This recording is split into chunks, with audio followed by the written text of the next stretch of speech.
I think that together with the city, we have worked very hard to plan a project that we believe provides benefits not just to the university, but to the city as well, and to the city's residents. The cost of the project is estimated at just over $5.5 million. The city's contribution would be $115,000.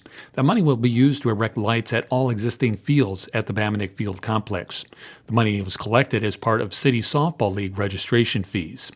Now, the project would be completed in 3 phases. In addition to a lighted playing field, amenities of the new facility would include an artificial turf playing surface, new grandstands, a concession stand, restrooms, off-street parking for 50 vehicles, and a playground area. The design also allows for conversion from a baseball field to a softball field in about an hour. Among concerns addressed by city staff was ownership of the ballpark property. The city of Winona retains ownership of the land, and Winona State would be required to lease the land from the city of Winona. So the city of Winona is not giving parkland to the university.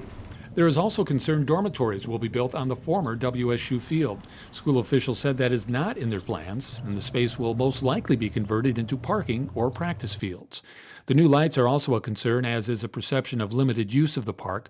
Ubel said new lighting technology will mean less light pollution, and that a new picnic shelter, playground, and all-weather turf playing surface will only enhance the park's uses. During the public hearing, a total of 16 residents spoke both in favor and against the project.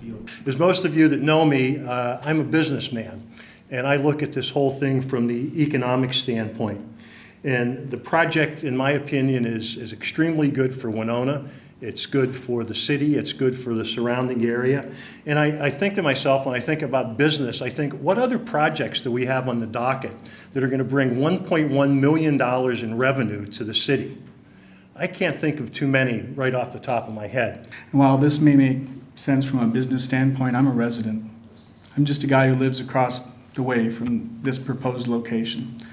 And I enjoy the park as it is today, and so do my neighbors. So I've actually gathered a few signatures from my neighbors who agree with me that, that this is not the right use of city property.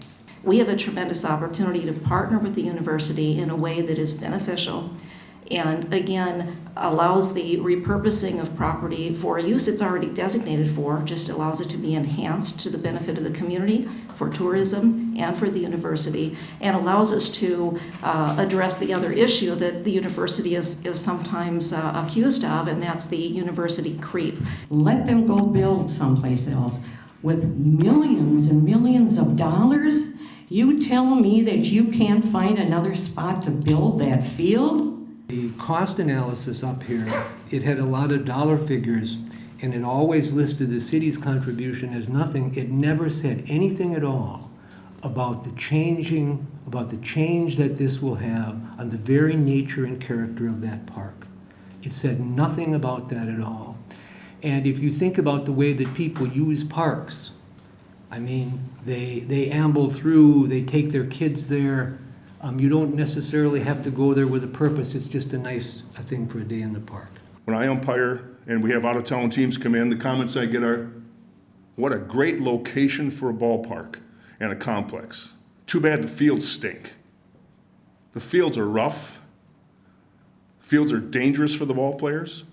And it has nothing to do with maintenance. It has to do with the facilities. It can't be fixed unless they get totally redone. This is our opportunity, thanks to Winona State's offer. This is our opportunity to fix the fields so they're playable.